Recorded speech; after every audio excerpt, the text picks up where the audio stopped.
स्वागत है आपका पब्लिक टाइम्स में। नमस्कार, मैं संध्या। तो आइए देरी न करते हुए जानना शुरू करते हैं बिहार की खास खबर को।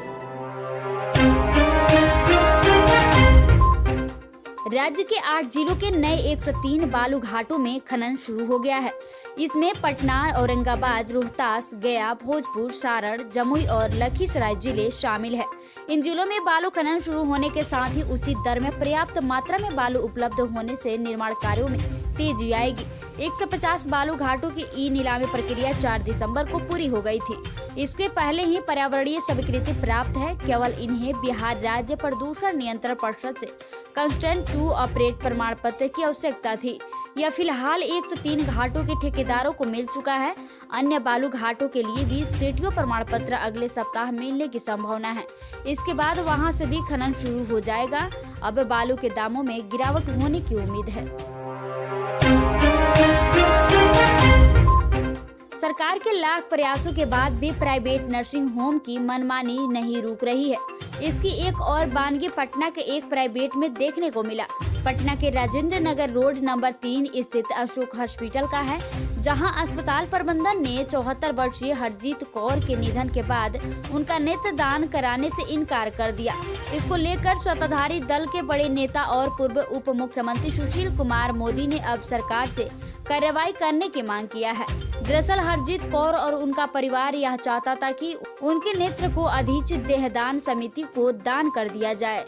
अपने निधन के पहले हरजीत कौर ने इसकी सारी प्रक्रिया भी पूरी कर ली थी, लेकिन अस्पताल प्रबंधन ने अमानवीय व्यवहार करते हुए इसकी अनुमति नहीं दी, जिसके बाद नेत्रदान कराने के लिए IGIMS से गई डॉक्टरों की टीम को सड़क पर ही एम्बुलेंस में हरजीत कौर को नेत्रदान करवाना पड़ा।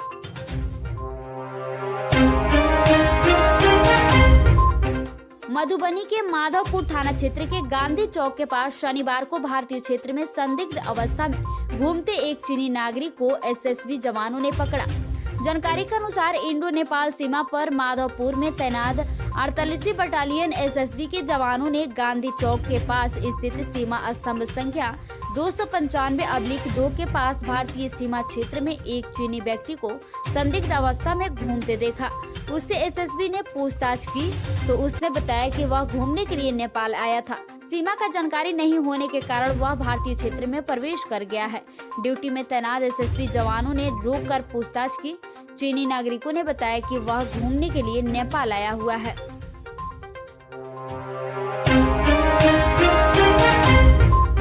वित्त मंत्रालय ने शनिवार को जानकारी देते हुए यह बताया कि वित्त वर्ष 2020 से 21 के लिए अब तक 3.7 करोड़ से अधिक आयकर रिटर्न दाखिल किए गए हैं। आयकर रिटर्न दाखिल करने की अंतिम तिथि 31 दिसंबर 2021 है। वित्त मंत्रालय ने इससे संबंधित एक ट्वीट भी किया है। अपने ऑफिशियल ट्विटर हैंडल से यह ट्वीट करते हुए वित्त मंत्रालय ने यह बताया कि 17 दिसंबर तक कुल 3,71,74,810 ITR दाखिल किए गए हैं, जिसमें 6,91,338 ITR दर्ज किए गए हैं। कई बार ऐसा देखने को मिलता है कि हमें अपना ITR दाखिल करते वक्त परेशानियों का सामना करना पड़ता है, लेकिन आप कुछ आसान से स्टेप को फॉलो करके अपना ITR दाखिल कर सकते हैं। केंद्रीय मंत्री नितिन गडकरी ने निवेशकों से अच्छे रिटर्न के लिए सरकार से जुड़ी इंफ्रा परियोजनाओं में अधिक से अधिक निवेश करने का आग्रह किया है।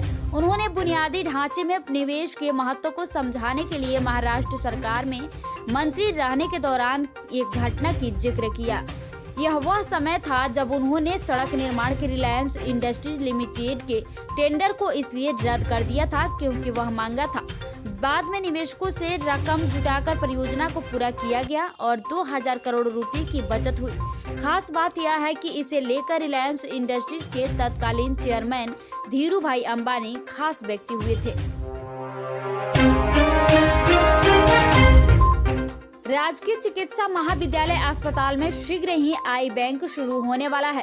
यहां अब नेत्रदान संभव हो सकेगा। नई आंख लगाने यानी कार्निया ट्रांसप्लांट का भी काम होगा। आई बैंक के लिए कॉलेज प्रशासन को सरकार से अनुमति मिल गई है। इसकी जानकारी देते हुए गवर्नमेंट मेडिकल कॉलेज अस्पताल के अधीक्षक डॉक्टर प्रमोद कुमार तिवारी ने बताया कि अनुमति मिलने के बाद विभाग मानव बल एवं कर्मियों को पूरा करने की दिशा में कार्रवाई शुरू कर दी है। उम्मीद है कि विभिन्न रिक्तियों को पूरा करते हुए नए साल में आई बैंक का संचालन शुरू हो जाएगा। उन्होंने बताया कि इसके संचालन से जिले के लोगों को काफी लाभ होगा। साथ ही आई बैंक होने से संबंधित दाता अपनी आंखों को डोनेट कर सकेंगे और जरूरतमंदों में कार्निया ट्रांसप्लांट हो सकेगा। बिहार में शीतलहर का प्रकोप शुरू हो गया है। पटना में महज एक दिन पहले शहर का न्यूनतम तापमान 14.2 डिग्री रहा था।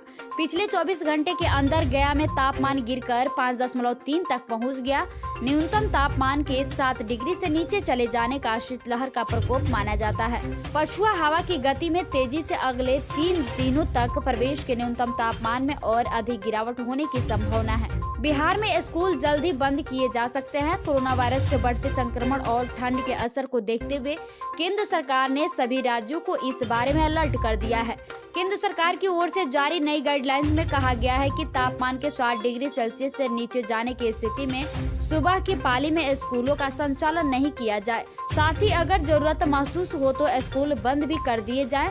केंद्र सरकार की इस गाइडलाइंस के अनुरूप बिहार के शिक्षा विभाग ने सभी जिला शिक्षा अधिकारियों को एवं जिला कार्यक्रम पदाधिकारी को उचित फैसला लेने के लिए निर्देश दे दिए हैं। पटना में रहने वाले एक सीआरपीएफ अधिकारी अपने पर्यावरण प्रेम में बुरे फंसे हैं। कालिदास रंगालय और प्रेमचंद रंगशाला में नियमित तौर पर नाटक देखने के शौकीन अफसर को वहां एक पेड़ पर श्रद्धालु द्वारा बांधे गए रक्षा सूत्र को जलाते देखा गया। कुछ लोगों ने इसकी वीडियो बनाकर वायरल कर दिया है। मामला के तोल पकड़ने के बाद स्थानीय थाने को इसकी जानकारी हुई। पुलिस ने उस अफसर के खिलाफ एफआईआर दर्ज कर लिया गया है। हालांकि घटना को लेकर आरोपित अधिकारी ने कहा कि रक्षा सूत्र पेड़ों को नुकसान पहुंचाते हैं। उन्होंने किसी की आस्था के खिलाफ नहीं कोई काम नहीं किया, बल्कि पेड़ों की सेवा की है। प्रतियोगिता परीक्षा की तैयारी करने वाले छात्रों के लिए राहत भरी खबर है। केंद्रीय कर्मचारी चयन आयोग ने नए वर्ष के लिए परीक्षा का कैलेंडर जारी कर दिया है। इन परीक्षाओं की तैयारी लाखों अभ्यर्थी करते हैं, जिसमें बिहार के छात्रों की संख्या भी लाखों में होती है। कर्मचारी चयन आयोग एसएसबी ने 2021 से 22 में होने वाली भर्ती परीक्षाओं का कैलेंडर जारी कर दिया है।